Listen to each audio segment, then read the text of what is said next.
Today we are going to discuss the one more long question is commonly asked, that is the popliteal fossa.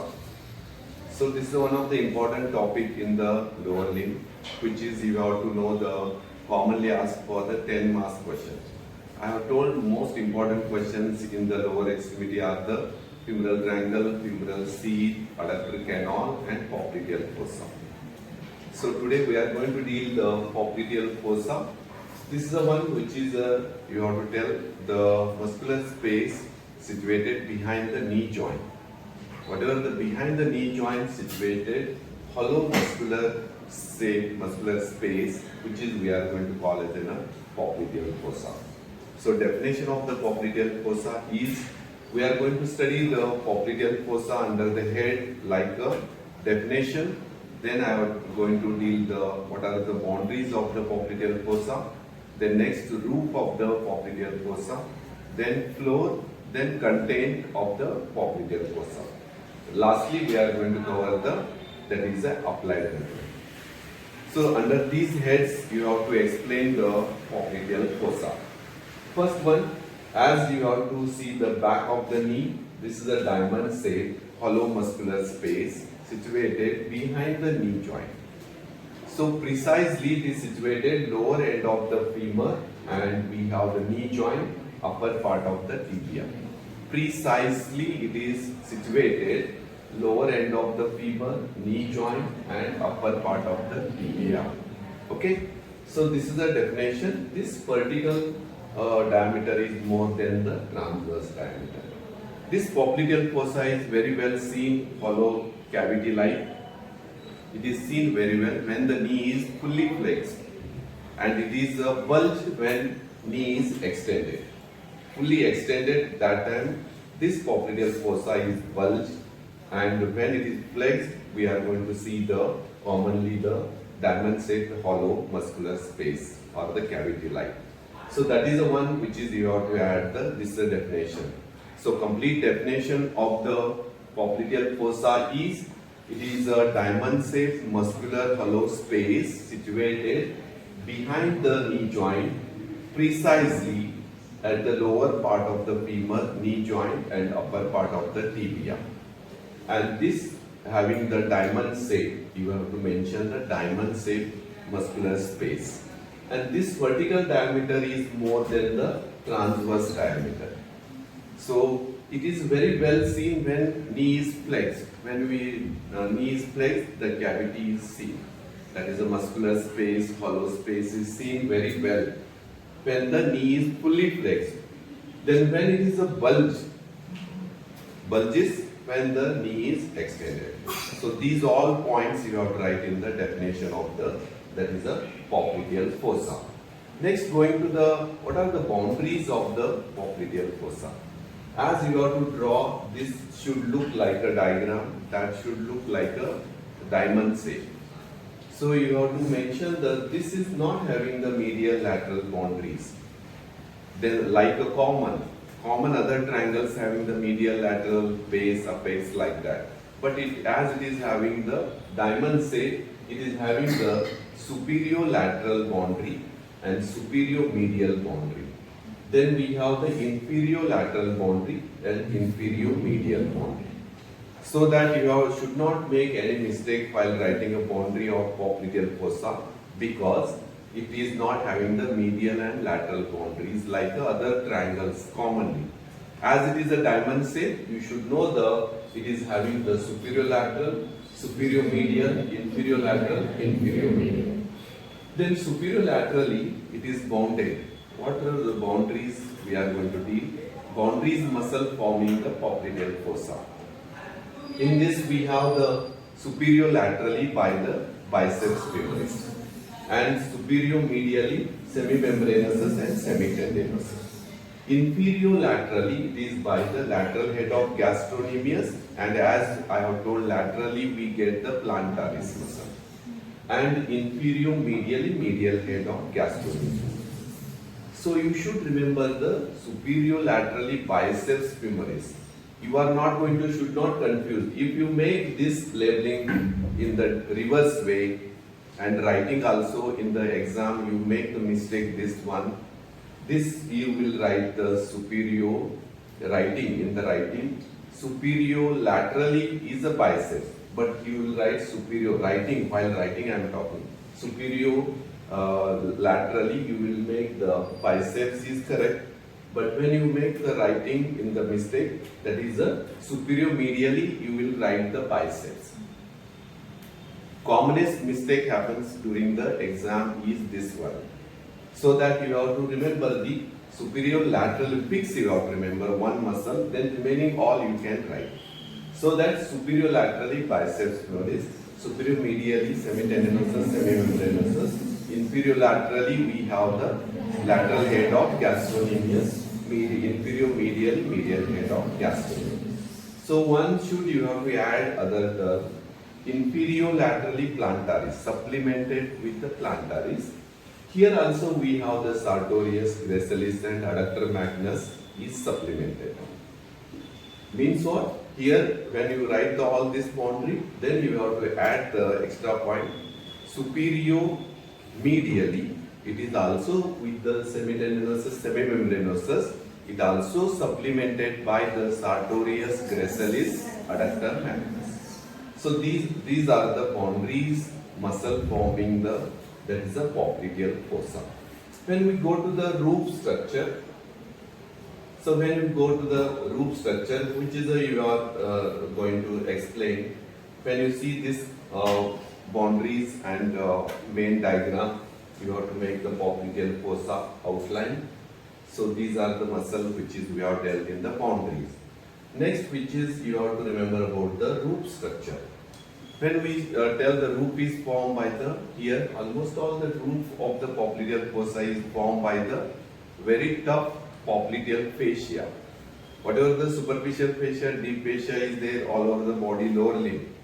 But whatever the deep fascia of the popliteal region we call as a, that is a tough popliteal fascia. Deep fascia of this region we are going to call as a popliteal fascia. Then what are the roof forming structure? You have to tell roof is formed by the skin, superficial fascia and deep fascia. Deep fascia we call as the popliteal fascia. Next you have to tell this is contains the one which is a small amount of fat. It is filled with the small amount of fat. Then second one we have the short saphenous vein. And third we have the three cutaneous nerves. So we are going to have the almost all the part which is roof structure. You have to tell skin, superficial fascia and deep fascia. Deep fascia we call as a popliteal fascia. Next you have to tell superficial fascia is there. This superficial fascia containing the almost all the first one you have to tell that is one small amount of fat. Very small amount scattered fat is filled in the popliteal fossa. Second one, short saphenous vein. You have come across the great saphenous vein, long saphenous vein. Here one more vein we get, that is the small or the short saphenous vein.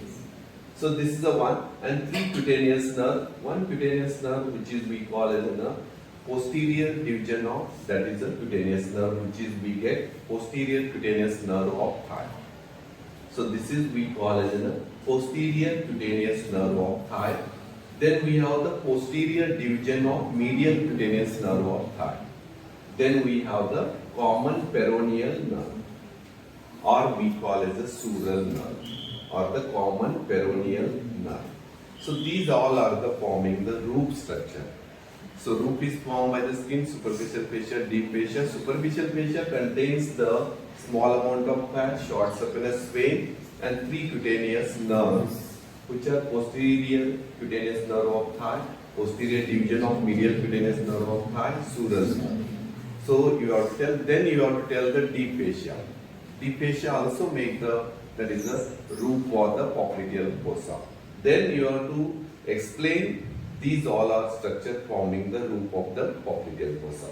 Then going to the floor, when we see the at the side view of the knee joint, you are going to get the first one, which is you are going to get the from above downwards, floor of the popliteal fossa is formed by the, you have to tell, that is the popliteal surface of femur. When I have explained the femur, lower one third posterior, lower one third posterior surface is popliteal surface. So why it is popliteal surface called, you can understand with this topic. In this, you have to explain the almost all this floor is formed by that is a popliteal surface of the femur. Then we have the capsule of the knee joint. Then fascia covering the popliteus muscle.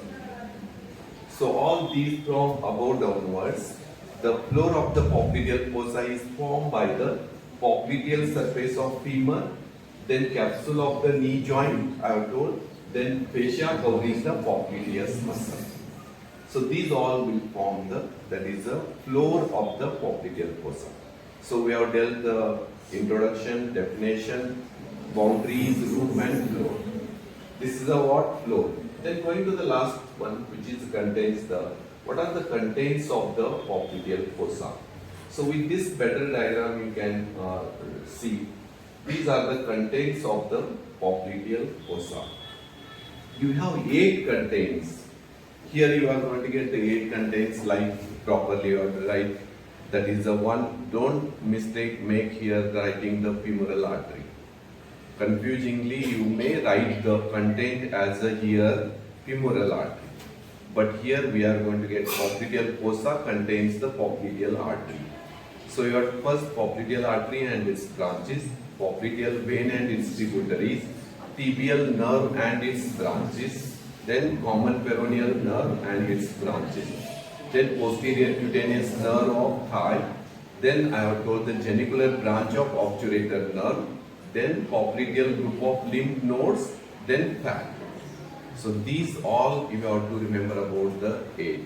8 contents you have to remember in the popliteal fossa. So serially you have to write. Don't write fat as a first content in this. Usually happens this, only you know the fat. And here also confusingly you write the femoral artery. What should not be done, that usually happens or done by the student. I am taking care and informing you relating things. These are the mistakes. Superolaterally you label in the diagram biceps femoris. When you write that time, you will write superomedially biceps femoris. That is a wrong mark. You are not going to get the marks at all. Even though all muscles and all correct, but they are mismatching. So all these 8 contents, which are the content of the popliteal fossa. So here when you see these popliteal artery, popliteal vein and tibial nerve and common peroneal nerve, these are the most large structure which are the content of the popliteal fossa. You are going to get the large structure. Remaining all are the small, posterior cutaneous nerve, genicular branch of obturator nerve, then fat, then I have told the lymph nodes of popliteal group of lymph nodes. They are the small structure. But major structure which are the large structure in the popliteal fossa are the popliteal artery, popliteal vein and tibial nerve and common peroneal. This is common peroneal. So what intention to tell here? These 3 structure, taking 4 are the large structure, then we are going to leave the common peroneal nerve. Only take the 3 structure, popliteal artery, popliteal vein and tibial nerve. So these 3 structure, they vertically cross the popliteal fossa. These only 3 structure, they are crossing vertically the popliteal fossa. How? See, whatever you are going to get the obliquely they are crossing, we have the from upper part, middle part and lower part. What is the relation of the femoral artery, femoral vein and nerve? Tibial nerve. Popliteal artery, popliteal vein and tibial nerve. Relations you have to remember. Upper part, middle part and lower part. So here from medial to lateral side, structures, these popliteal artery, popliteal vein, tibial nerve, they relates in the upper part from medial to lateral side, popliteal artery, popliteal vein and tibial nerve. So A, B, N you can remember, artery, vein and nerve.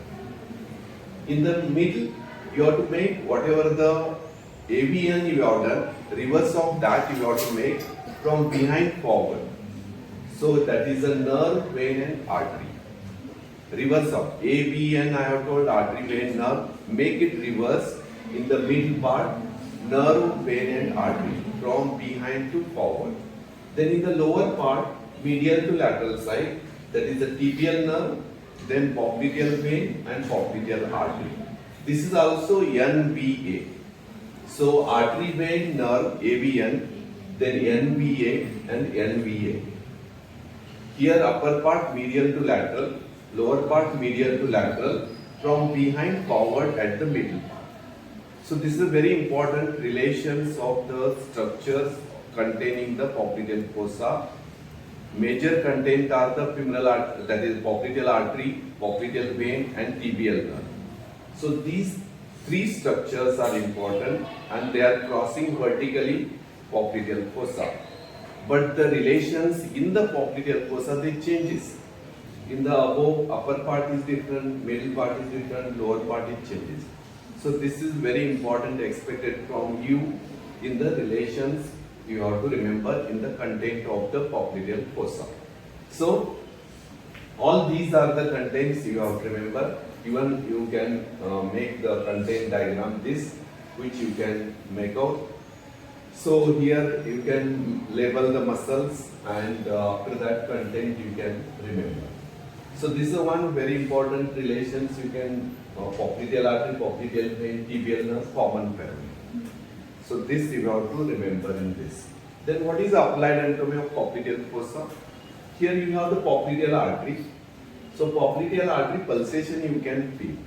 Pulsation of the popliteal artery you can palpate deep in the popliteal fossa. Then second one, whatever this popliteal artery aneurysm is there, commonest site for the popliteal artery aneurysm. Aneurysm of the popliteal artery affecting commonly. So we can see the aneurysm of the popliteal artery. What is aneurysm? I have told it is abnormal dilatation of the arterial wall. So that is we call it an aneurysm. So all these 2 points at least in the clinical anatomy of popliteal fossa. Pulsation of the popliteal artery can be felt at deep in the popliteal fossa. Then second one, commonest site for the popliteal artery aneurysm. Aneurysm is commonly seen here in the popliteal artery. So these all are the applied anatomy point of the popliteal fossa. So whatever we have covered, just to revise. So definition is most important you have to remember. So diamond shape important here. Just listen.